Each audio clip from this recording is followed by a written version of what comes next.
Fala, meu investidor, como é que vocês estão?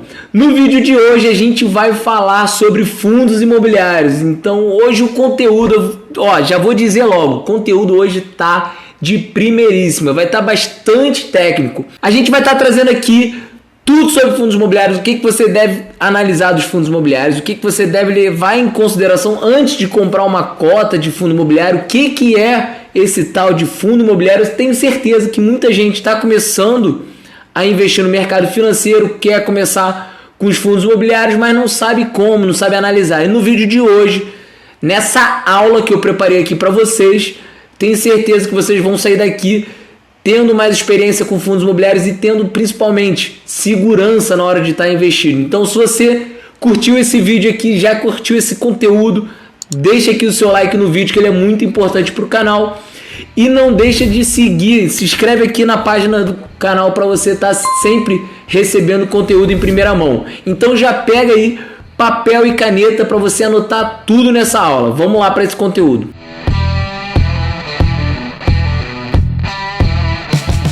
Bom, e primeiramente, antes de mais nada, antes da gente começar aqui a nossa aula, a gente tem que entender como é que funciona um fundo imobiliário, tá bom? Então, como o próprio nome já diz, o fundo imobiliário ele é um fundo de investimento que está investindo o dinheiro dele no setor imobiliário. E como é que funciona essa dinâmica? Um fundo imobiliário ele faz uma oferta buscando cotistas ou investidores, né? Depois de arrecadar um montante, vamos supor que ele arrecadou aí 400 milhões para esse fundo, e ele vai começar a adquirir imóveis, tá? Então vamos pensar aí, ele pode adquirir um galpão logístico, ele pode adquirir shoppings, ele pode adquirir um prédio comercial, e em seguida, depois de adquirir esse prédio comercial, galpão, etc., ou ele já tem de repente lá um locatário, ou ele vai pegar esse imóvel que esteja vazio e vai alocar ele para um terceiro, que a gente normalmente chama aí, você conhece, de inquilino, né?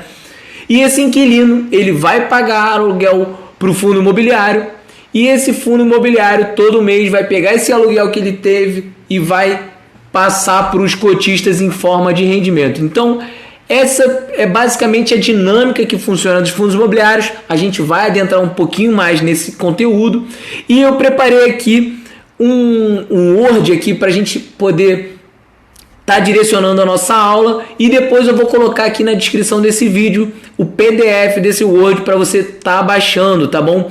Então vamos começar aqui a nossa aula. Eu separei 10 passos para a gente tá analisando e que você tem que levar em consideração antes de você comprar uma cota de um fundo imobiliário. Então vamos analisar aqui o primeiro: diversificação / setores. O que é isso? Vamos lá. Os fundos imobiliários, eles, apesar deles investirem dentro do setor imobiliário, dentro dele tem diversos setores, e a gente pode estar aqui citando alguns deles. Então vamos lá, a gente tem aí, como eu já falei, o setor de shopping center, a gente tem o setor de galpão logístico,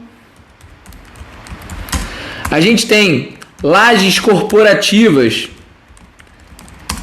que são os prédios comerciais, essas salas comerciais que muitas empresas alugam para poder trabalhar. Temos também agências bancárias. Então os bancos, eles possuem aí essas agências normalmente locadas de um fundo imobiliário, se você não sabe, tá bom? O que mais que a gente tem aqui? A gente tem a parte de agro, tá? Então a gente tem fundos imobiliários dentro do agronegócio, é exatamente isso. Tem fundo imobiliário que faz compra de terras, né, produtivas, aí terra que está produzindo de repente milho, soja, e o fazendeiro ele vai pagar um aluguel para esse fundo imobiliário, para poder ter o benefício de usar essa terra. E aí você vai me perguntar, mas Vitor, como é que o fazendeiro ele vai plantar numa terra que não é dele? Calma, só vou explicar rapidinho como é que funciona o fundo do agronegócio. Ele funciona na forma de sale and leaseback, que é o que? É você vender e alugar em seguida para o vendedor, tá bom? Então o fazendeiro ele tinha a terra dele lá parada, imobilizada, como assim? Vamos supor que ele gastou 100 milhões para poder comprar o terreno dele, fazer toda, vamos dizer assim, reforma para poder botar aquele terreno para funcional, ou seja, para poder plantar, e ele gastou 100 milhões para deixar aquele terreno pronto. O que vale a pena para ele? Ter esses 100 milhões parado em terra ou ele pegar esses 100 milhões, colocar dentro da empresa dele, comprar maquinário, expandir de repente para um novo produto agrícola dele? Então o que ele faz? Ele pega aquela terra dele, vende para um fundo imobiliário e ao mesmo tempo ele assina um contrato de locação. E esse contrato de locação normalmente dura aí 10 anos mais ou menos. E ele também tem uma opção de compra ao final desse contrato, ou seja, no final de 10 anos, o fazendeiro ele pode, se ele quiser, recomprar aquela terra, tá bom? Então, funciona mais ou menos dessa forma, só poder ficar um pouquinho mais claro na sua cabeça. A gente também tem aí, dentro dos fundos imobiliários dos setores que a gente já falou, temos o setor educacional. Então, a gente tem aí faculdades, né, que possuem prédios, como por exemplo Estácio de Sá, IBMEC, Anhanguera. Esses prédios que elas estão lá dentro inseridas, elas pagam um aluguel para um fundo imobiliário, tá? Então esse é mais um setor aí que a gente tem dentro dos fundos imobiliários. Outro setor de papel. Como assim papel, Vitor? Esse é um setor que o fundo imobiliário ele vai estar comprando dívidas, né? E a gente chama de papel justamente porque são dívidas, não são literalmente imóveis, mas essas dívidas elas são lastreadas a imóveis, tá? Ao setor imobiliário. Que dívida é essa? É o CRI, que é o Certificado de Recebíveis Imobiliário. Como é que funciona essa dívida? O CRI funciona da seguinte forma: vamos supor uma empresa de corporação imobiliária que ela queira construir um prédio, tá bom? Ela vai emitir uma dívida, porque ela não tem dinheiro, e ela vai emitir uma dívida para poder ter recurso e fazer a obra dela. Mas se ela já tem, de repente, recebíveis de outro prédio que ela já vendeu e está recebendo, ela vai dar esses recebíveis como forma de pagamento, tá? E garantia também, garantia e lastro desse recebível, dessa dívida.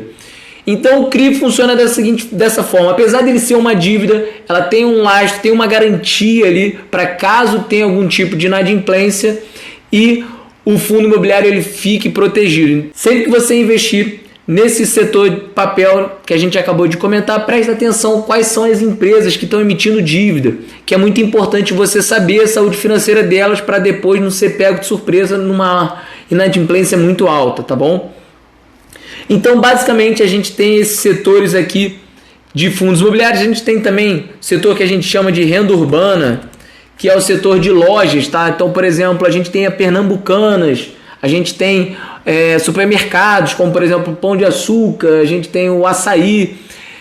Esses comerciantes de varejo fazem justamente isso. Eles pegam a loja deles que eles pagavam, tinham ela imobilizada, vende para os fundos imobiliários e fazem um contrato de locação em seguida para poder continuar naquele imóvel. Então, basicamente são esses setores. E aí a primeira dica é: não concentra seu dinheiro em um setor só. Por quê? A gente está vendo aí, por exemplo, o setor de shopping center na pandemia sofreu bastante. Shoppings ficaram fechados, então você fica sem renda. A gente tem aí lajes corporativas, home office. Muitas empresas estão devolvendo salas comerciais por causa do home office. A gente tem aí agência bancária também. Muitos bancos estão devolvendo essas agências, porque não faz sentido o banco ter uma agência uma de frente para outra na mesma rua. Isso é um absurdo. Então os bancos eles estão devolvendo essas agências bancárias e focando um pouco mais no digital, né, no online. Em contrapartida, a gente tem setores que estão sobressaindo, como por exemplo o galpão logístico, que está sobressaindo muito bem por causa dos e-commerce. Então você tem que sempre diversificar a sua carteira de investimento dentro de diversos setores e saber o risco de cada um deles. Isso que é muito importante, é você entender esse setor, saber quais são os riscos desse setor e alocar de uma forma que tenha assimetria, tá bom? Então vamos para o número 2, que é o seguinte: se você não quer, Vitor, eu não quero ficar pensando quais são esses setores, é muito complicado eu ficar analisando, não tenho tempo para isso. Beleza, se você não tem tempo para isso, mas quer investir em fundos imobiliários, a gente tem um setor chamado de fundos de fundos. O que é isso? É um fundo imobiliário que você vai estar comprando a cota desse fundo imobiliário e vai ter um gestor lá que vai alocar dentro desses setores que a gente acabou de comentar, de laje corporativa, shopping, o que seja. Então o gestor ele vai fazer o papel para você de escolher quais são os melhores fundos imobiliários. Obviamente isso tem um custo maior, porque você vai pagar uma taxa de administração não só lá dos fundos de shopping, etc e tal, mas você vai pagar também uma taxa de administração dentro desse fundo de fundos. Caso você não queira ficar buscando quais são os melhores setores, fundo de fundos talvez seja um bom fundo imobiliário para você. E aí, quais são esses fundos imobiliários que a gente tem aqui desse setor? A gente pode citar aqui o BCFF11, tá bom? Que é um bastante conhecido. A gente tem o KISU11. Lembrando que isso aqui não é uma recomendação, só estou trazendo alguns exemplos para você depois estudar e analisar eles, tá? Então a gente tem aí o BCFF11 e o KISU11. Bom, e o terceiro item que a gente vai estar analisando agora aqui é a taxa de vacância física e financeira. O que é essa taxa de vacância física, Vitor? Que eu já não entendia nada. Seguinte, fundo imobiliário, vamos pensar aqui num prédio comercial, tá bom? E aí o prédio tem 10 andares. Vamos supor que dos 10 andares você tenha alocado 9 deles. Então você tem um andar vago dentro dos 10 possíveis. Isso demonstra que você tem aí 10% vago. Isso é a sua taxa de vacância, tá bom? Ao contrário, quando a gente tem aí, que a gente comentou, 9 ocupados dos 10 disponíveis, a gente tem 90% de taxa de ocupação.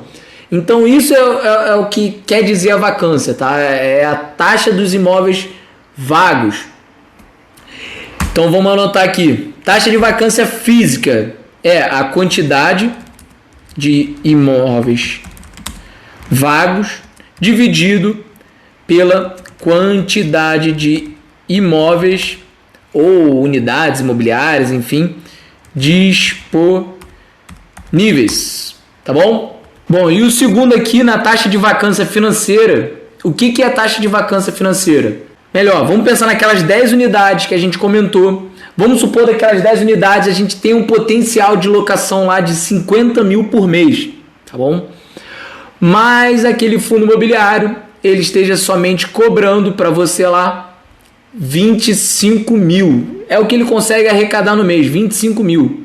Então, como é que a gente sabe a nossa taxa de vacância financeira? É você pegar o que o fundo imobiliário ele não consegue arrecadar dentro desses 50 mil, que no caso é 25 mil, mas poderia ser de repente menor, 5 mil, 10 mil. A gente pegar esse valor e dividir pelo aluguel potencial daquela unidade, tá bom? Seja daquele prédio comercial ou do portfólio como um todo, tá bom? Então, o que é a taxa de vacância financeira? É a quantidade de aluguel que o fundo imobiliário não consegue cobrar dividido pelo aluguel potencial, tá bom? É assim que a gente chega na nossa taxa de vacância financeira. Então presta bastante atenção nesse indicador de taxa de vacância física, taxa de vacância financeira. Dentro do relatório gerencial do fundo imobiliário vem essa informação lá e é bom você saber isso, tá? Para você saber se aquele fundo tem uma taxa de vacância alta, se ele tem uma taxa de vacância baixa, porque isso vai influenciar nos teus rendimentos e também no preço daquele fundo imobiliário. Passando para o próximo, a gente chega aqui no portfólio de ativos / localização. O que é isso? Vamos lá. Vamos supor que a gente tem um fundo imobiliário que ele esteja somente em um lugar, como por exemplo, esteja somente no Rio de Janeiro e exatamente, sei lá, em uma região só, vamos supor, zona sul do Rio de Janeiro. Aquele imóvel hoje está bem localizado, concordo com você, mas vamos supor que de repente alguma crise aconteça ali na zona sul do Rio de Janeiro, que aquele lugar passe a não ser tão bom, tão bem visto para você de repente colocar uma empresa ali. Isso pode ter certeza que vai afetar o teu fundo imobiliário, já que ele está muito exposto àquela região. Outra coisa, vamos supor que você tenha só um ativo dentro do teu fundo imobiliário. Olha o risco que você tem de ter somente um prédio. Mas agora, pensa o seguinte, você tem de repente 10 ativos, 5 localizados no Rio de Janeiro, espalhados pelo Rio, 5 localizados em São Paulo, espalhados pelo São Paulo. Olha como é que o seu risco diminuiu. Então, a gente sempre tem que levar em consideração, dentro do fundo imobiliário, esse nível de diversificação. É saber quantos ativos tem lá, quais são as localidades que aquele fundo imobiliário tem. Isso serve tanto para galpão logístico, serve para shopping center, serve para laje corporativa, serve para basicamente tudo, até mesmo para o setor de papel. Olha as dívidas lá. Onde é que estão as dívidas? Quais são os imóveis que estão lastreados? É todo em São Paulo? É todo no Rio? Não, vai estar espalhado. Esse é um indicador fundamental também para você estar analisando dentro do seu fundo imobiliário. E aí, o que eu gosto de ver nos meus fundos imobiliários? Um fundo imobiliário que seja multilocalidade. O que é isso? É o que a gente já comentou. Esteja localizado em diversos lugares, seja num estado, seja de repente na cidade. Então ele tem que ter várias localidades. Outra coisa, multi-ativos. Não pode ser um ativo só, não pode, tem que ser diversos ativos, tá bom? Você tem que ter pelo menos aí, não vou falar pelo menos, mas assim, tem que ter uns 4, 5 ativos aí. Não adianta você querer comprar um fundo imobiliário que tenha somente um prédio. Eu já vou citar um exemplo que aconteceu há um passado recente, muito ruim, de um fundo imobiliário que ele tinha um ativo só, tá? E aí, para fechar aqui, ó, que eu gosto também se ele é multirregional, tá? Então, se ele estiver localizado somente no Sudeste, é um risco grande que você, não digo grande, mas é um risco que você esteja correndo. Mas agora, pensa comigo, se são 10 ativos dentro daquele fundo imobiliário, 3 estão aí no Nordeste, espalhado em 3 estados diferentes, 5 estão aqui no Sudeste, espalhado em São Paulo, Minas Gerais, e mais 2 espalhados lá no Sul, tá bom? Olha quanto que tem essa diversificação, isso é muito bom. Então tenha isso em mente na hora de você estar escolhendo o seu fundo imobiliário. E aí eu vou citar agora um exemplo de um fundo imobiliário, que é o XPCM11. Era um prédio que tinha em Macaé, aqui no Rio de Janeiro. Ele era, na verdade ele não tinha multiativo, né? Ele só tinha um prédio comercial. Desse prédio comercial, ele só possuía um inquilino.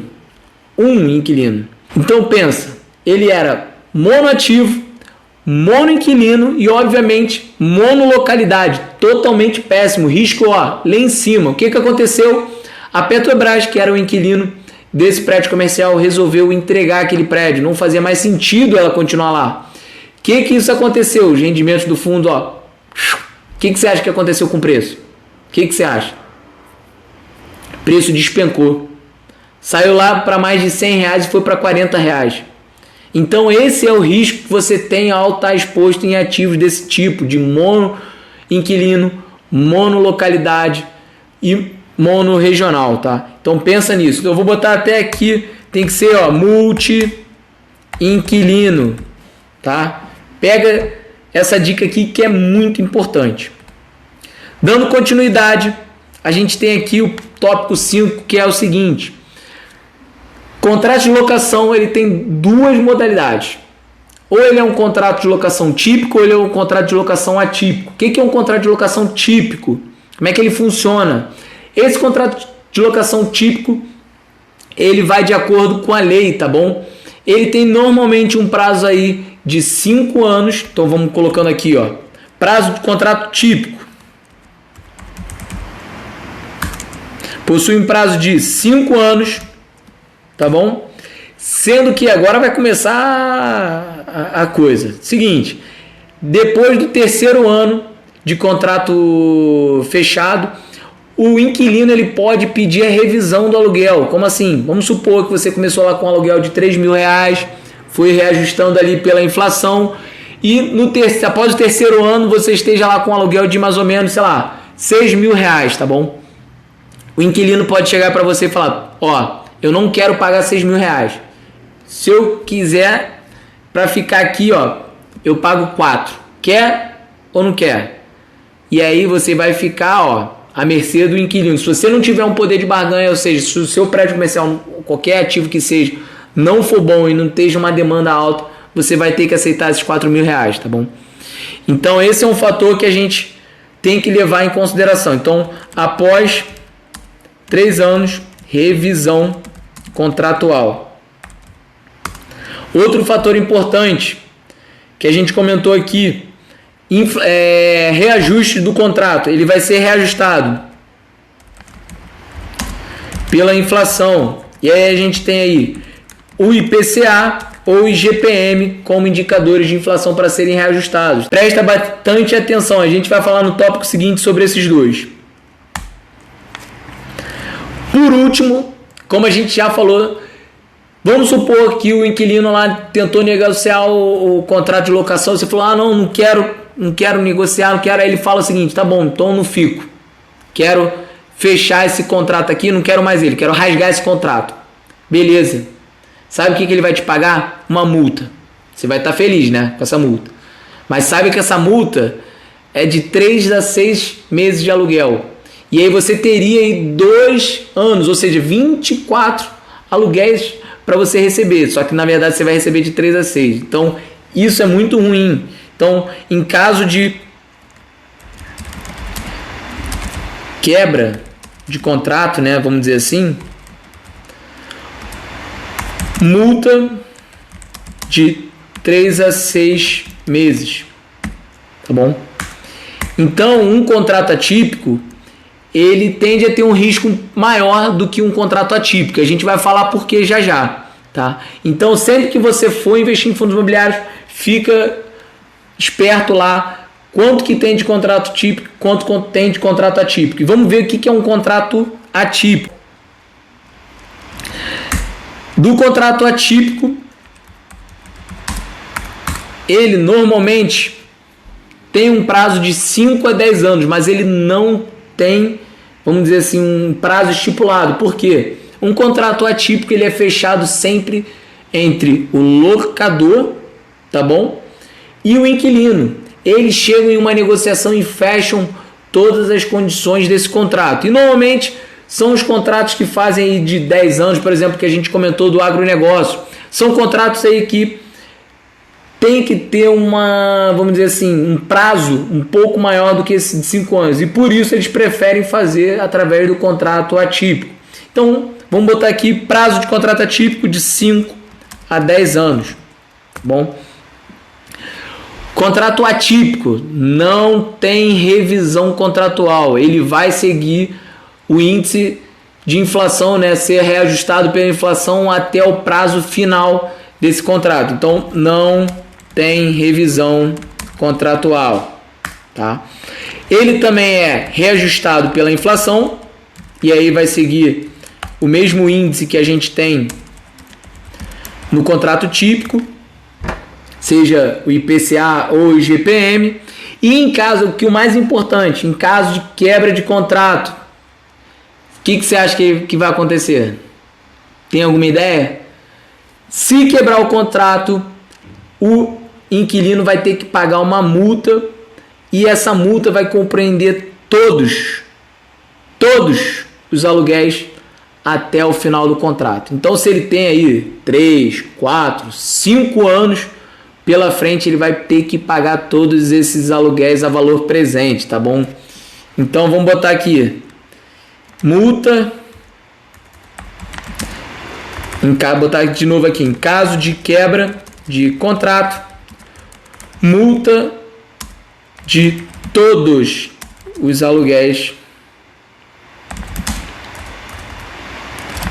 até o final.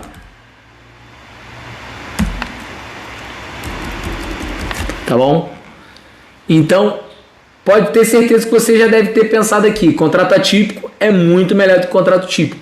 Com certeza, eu vou dizer para você que é. Então, sempre que você for investir em fundo imobiliário, vá lá no relatório gerencial daquele fundo, vê normalmente quantos contratos típicos tem fechado, quantos contratos atípicos tem lá. Normalmente fica em torno aí de 50-50, 40-60, gira muito em torno desse percentual, obviamente, dependendo do setor. Se for o setor, por exemplo, que a gente comentou de agronegócio, ele tende a ter mais contratos atípicos, porque o inquilino ele quer um prazo de 10 anos, um galpão logístico também, como o inquilino ele quer também um prazo maior, ele vai fazer um contrato atípico. Mas esses daí que a gente vê de laje corporativa, normalmente são contratos típicos, tá? Porque as empresas não querem ficar amarradas no contrato de locação, tá bom? Então, seguindo para o tópico 6, a gente vai falar agora aqui um pouquinho de índice de reajuste. E a gente tem aí, ó, IGPM e IPCA. Então, começando pelo IPCA, o IPCA ele que é o índice de inflação que a gente tem de meta do governo. Então, o governo brasileiro ele tem o IPCA como índice de inflação base do país, ele vai medir se o preço do produto está subindo, então a gente vai ver essa inflação no IPCA, tá bom? E ele vai servir de meta para o governo para saber se está com uma inflação alta ou não. E aí tem um detalhe, o IPCA ele tem uma volatilidade muito baixa, a gente vê aí que o IPCA hoje está em cerca de 8%, ele já teve cerca de 4%, e ele não flutua muito. Já o IGPM, que a gente vai falar agora, ele vai flutuar bastante, porque o IGPM ele tem muita ligação ali com o dólar. E esse ano, na verdade, desde o ano passado, com o início da pandemia, o dólar disparou. E com isso, o preço das commodities também sofreu um aumento muito grande, porque começou a ter maiores exportações. Isso fez com que o IGPM subisse muito. Chegou agora aí a 35% ao ano. E você acha que o inquilino ele vai conseguir pagar esse índice de inflação lá no aluguel dele? Óbvio que não. Óbvio que não. Então, ter muito IGPM dentro da carteira do fundo imobiliário, eu não diria que é ruim, mas é alguma coisa para você se preocupar, para parar e pensar, será que aquele fundo imobiliário está conseguindo passar esse índice de inflação? Quanto que será que ele está passando para o inquilino? Será que ele mudou e está fazendo agora pelo IPCA? Presta atenção nisso, porque muitos fundos imobiliários trocaram o índice de reajuste do IGPM para o IPCA, ou então teve que dar desconto para o inquilino para ele poder se manter lá no imóvel. Então presta atenção nesse aqui. Então eu vou colocar aqui IGPM, maior volatilidade, e verificar se o inquilino está aceitando o reajuste. Tá bom? Indo para o próximo, no sétimo, a gente vai falar um pouco sobre liquidez. O que é liquidez exatamente? Os fundos imobiliários, não adianta nada, porque é o seguinte, você está comprando lá o fundo imobiliário. Imagina que o fundo imobiliário tenha somente 10 cotistas. Tem certeza que você vai comprar aquela cota daquele fundo, depois se você quiser sair, você não vai conseguir sair muito fácil, porque só tem 9 pessoas dispostas a comprar. É muito pequena aquela liquidez. Então busque fundos com bastante cotistas, tá bom? Por volta aí, pelo menos acima de 5 mil cotistas. E preste atenção na liquidez diária daquele fundo. O mais importante de tudo é você olhar a liquidez diária daquele fundo. Eu já vi muita gente fazer filtro de fundo imobiliário olhando o patrimônio líquido do fundo. O patrimônio líquido do fundo não quer dizer absolutamente nada. Você pode ter um fundo com um patrimônio enorme, mas que tenham poucos cotistas e tenha, obviamente, uma baixa liquidez. Então, olha lá a liquidez diária para você ver se ele tem bastante liquidez, se ele negocia, sei lá, de repente 500 mil por dia, porque assim você vai evitar de pagar um spread muito alto, seja na hora de comprar quanto na hora de vender, tá bom? Então presta atenção na liquidez, que é muito importante. Então o que você tem que prestar atenção lá é liquidez diária do fundo imobiliário e quantidade de cotistas. Preste atenção nesses dois indicadores quando você for escolher seus fundos imobiliários, que tem certeza que vai te ajudar bastante, até mesmo para saber quais são os principais fundos imobiliários daquele setor. Bom, e o passo número 8, a gente está chegando aqui ao final, mas vamos lá. Passo número 8, Dividend Yield, um indicador muito importante do fundo imobiliário. O Dividend Yield, ou DY, né, como a gente abrevia normalmente nas escritas, é como a gente consegue mensurar o rendimento que aquele fundo imobiliário esteja pagando para a gente, tá bom? Essa é a rentabilidade daquele fundo imobiliário. Então, por exemplo, vamos supor aqui que o fundo imobiliário ele esteja pagando R$1 por cota, tá? E o valor da cota daquele fundo imobiliário é de R$100 no mercado. Então você tem aí R$1 pagando, divididos por 100, ou seja, você tem aí 1% de rendimento no mês, tá bom? Então, se aquele fundo manteve, vamos supor que aquele fundo imobiliário ele manteve o preço de R$100 até o final do ano e ele pagou R$12. Então a gente vai ter lá no final do ano R$12 divididos por 100, que é o valor de mercado dele, vai dar um dividend yield aí de 12% ao ano, tá bom? Então vamos botar aqui, dividend yield, então você vai pegar rendimento mensal ou anual e dividir pelo valor de mercado da cota, tá? Essa é uma forma de você saber o rendimento do fundo imobiliário com o dividend yield do valor da cota de mercado. Mas tem um outro indicador do dividend yield que também é muito importante você analisar, que é o dividend yield do valor patrimonial, tá? Isso é muito importante para você também averiguar. Então você vai fazer o mesmo cálculo, só que ao invés de você utilizar o valor da cota, você vai utilizar do valor patrimonial. Então você vai pegar o rendimento mensal ou anual e dividir pelo valor patrimonial da cota. O que é o valor patrimonial do fundo imobiliário? Antes de mais nada, o valor patrimonial é o valor contábil daquele fundo imobiliário, é quanto que ele está registrado dentro da contabilidade daquele fundo. E o terceiro dividend yield que eu gosto de olhar também, que é muito importante, que é o dividend yield da sua carteira de fundos imobiliários, ou então do seu fundo imobiliário. Como assim? É você pegar qual o seu custo médio de aquisição daquele determinado fundo imobiliário e ver quanto que você está recebendo de dividend yield pelo preço de aquisição seu. Então você vai pegar também rendimento mensal ou anual e vai dividir pelo valor do custo médio de aquisição da cota, tá bom? Eu gosto de analisar essas três formas de dividend yield e não ficar travado somente ao valor de mercado, para você entender um pouquinho melhor de que se você está fazendo aquisições com preço bem barato, vamos supor que você tem aí seu valor de custo médio de aquisição de R$100 e recebe R$15 de dividendo, de rendimentos no ano, você vai ter aí 15% de dividend yield. Mas aí vamos supor que aquela cota do fundo imobiliário não esteja 100, esteja lá em 150, então o dividend yield a valor de mercado vai ser bem menor, tá bom? Então preste atenção nesses indicadores para você utilizar da próxima vez que você esteja analisando seu fundo imobiliário. O passo 9 é também um indicador bem importante, que é o preço sobre valor patrimonial. Como é que funciona o preço sobre valor patrimonial?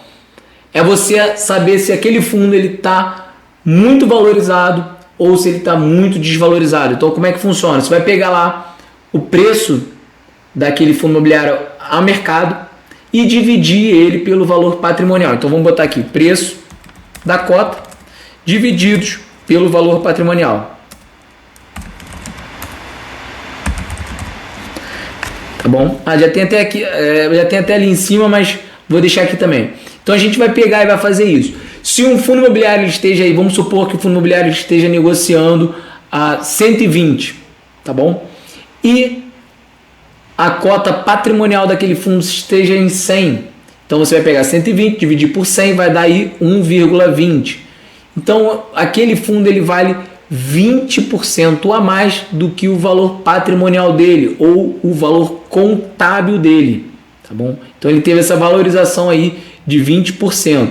Isso significa que o fundo esteja um pouquinho caro, tá bom? Eu gosto de analisar e de ver melhor o fundo imobiliário quando ele está ali entre 1,05, 1,10, tá bom? Dependendo do setor. Então presta bastante atenção para ver se aquele fundo imobiliário ele não esteja muito caro, mas você não pode tomar esse indicador friamente com os números, tá? Porque, por exemplo, você tem o IRDM11 que estava negociando a 1,30. Você vai achar que ele está caro?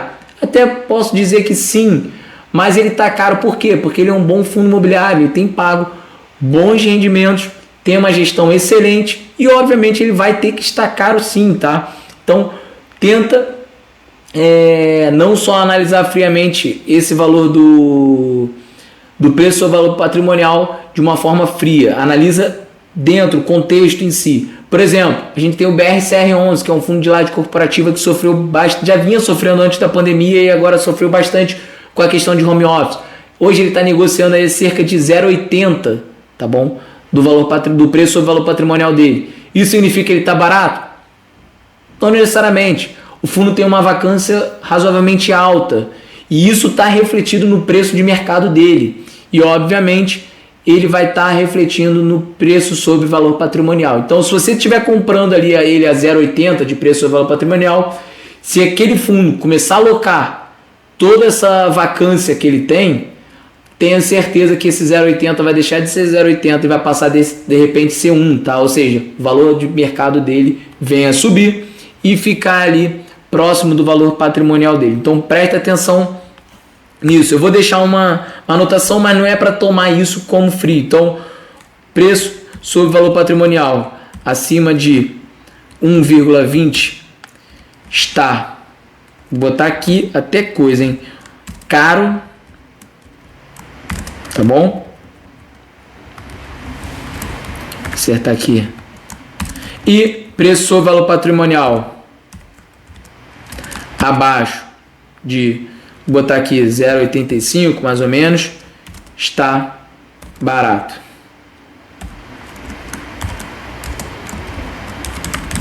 Tá? Isso aqui eu só quero trazer para vocês terem em mente que nem sempre a gente vai analisar isso friamente, mas você tem que entender por que aquele preço sobre valor patrimonial está muito abaixo de 1 ou ele está muito acima de 1. Por último, a gente vai falar aqui para fechar sobre as subscrições de cotas. Como a gente já bem falou aqui, um fundo imobiliário ele não consegue acumular patrimônio. Como assim, Vitor? Todo o resultado que aquele fundo tem naquele mês, ele é obrigado a distribuir 95% do resultado para os cotistas em forma de rendimento. E aí o fundo imobiliário não consegue reter nenhum dinheiro para fazer novas aquisições. E como é que ele vai adquirir novos galpões logísticos, novos prédios comerciais e afins? Ele vai ter que chamar aqueles, seja normalmente, tá? O fundo imobiliário ele chama os próprios cotistas para emitir mais cotas. E aí normalmente essas cotas, quando é direcionado somente aos cotistas, está atrelada ali ao valor patrimonial do fundo. Então vamos supor que o fundo esteja negociando a R$120 por cota e ele faça uma nova subscrição destinada somente aos cotistas. E ele vai botar como base o valor patrimonial. Então você vai decidir, pô, eu tenho aqui a opção de fazer a subscrição a R$100, sendo que ela já vale 120. Pô, beleza, eu vou subscrever aqui a R$100, vamos supor que eu tenha direito a 5 cotas, tá? E aí, como é que funciona esse direito? Todo fundo imobiliário, na hora da subscrição, ele vai mandar lá no comunicado a mercado dele quanto de direito cada cotista vai ter. Vamos supor que você teve direito a 5 cotas e aí cada cota vai ser a R$100. Então você vai comprar e vai pagar R$500 e como ela vale R$120, automaticamente depois quando você receber elas vão valer R$600. Então você vai ter R$100 de valorização ou 20%, tá? E aí vamos supor que você não queira exercer, Vitor, já estou muito exposto a esse fundo imobiliário, não quero aumentar mais ainda a minha posição nesse fundo. Eu vou lá, na hora da subscrição, quando eu tenho as 5 cotas de direito já estão comigo esse direito, eu vendo 5 cotas do fundo imobiliário que eu já tenho por R$600, né, que vale 120, e com esse dinheiro dos R$600 eu vou tirar R$500 e vou utilizar para fazer a minha subscrição e comprar novamente 5 cotas. Com isso eu já vou ter posto no meu bolso um ganho de R$100. Então isso é o processo de arbitragem que a gente chama dos fundos imobiliários, tá? É um evento muito importante. Uma outra questão que tem da subscrição de cotas é, se você já tem um fundo imobiliário, como por exemplo o IRDM11 aí que a gente já comentou, ele estava negociando por um preço sobre valor patrimonial de 1,30, que é muito caro. Mas sempre quando ele emite novas cotas, faz uma nova subscrição, ele emite somente direcionado aos cotistas. E essa subscrição normalmente gira em torno do valor patrimonial, que é de R$100. E aí, valendo R$100 essa subscrição de 130, a mercado, né? Desculpa, o valor da subscrição de R$100 e o valor do preço de mercado a 130, obviamente que vale você subscrever. Obviamente. E aí essa é uma forma de você estar comprando mais cotas daquele fundo imobiliário pelo valor bem mais barato. Então, subscrição de cotas você pode fazer para realizar lucro com o processo de arbitragem ou então aumentar a posição comprando barato. tá? Nem sempre o fundo imobiliário, só para a gente fechar, nem sempre um fundo imobiliário ele vai fazer a subscrição de cotas pelo valor patrimonial. Tem fundo imobiliário que às vezes prefere fazer uma subscrição para arrecadar um montante grande e não somente com os cotistas que ele vai conseguir arrecadar. Então ele faz uma oferta aberta para não só cotistas, né? E aí essa subscrição ela tende a ser ali próximo do valor de mercado. E aí às vezes você vai ter que analisar se faz sentido ou não estar subscrevendo aquela cota, porque às vezes aquela subscrição ela pode estar até mesmo acima do valor de mercado, ou seja, esteja mais barato você comprar no mercado do que pela subscrição. Então, são esses detalhes que você tem que levar em consideração sempre quando tiver subscrição de cotas. Fica atento com o seu fundo imobiliário se ele está fazendo nova subscrição, né? Então, se você, tô pensando em aportar naquele fundo, beleza, tem subscrição no radar? Olha isso para você não perder de repente uma oportunidade, tá? Então, espero que você tenha gostado dessa aula. A gente passou aqui bastante tempo comentando, mas tenho certeza que depois dessa aula aqui você vai ter muito mais, vamos dizer assim, confiança para poder estar investindo em fundos imobiliários.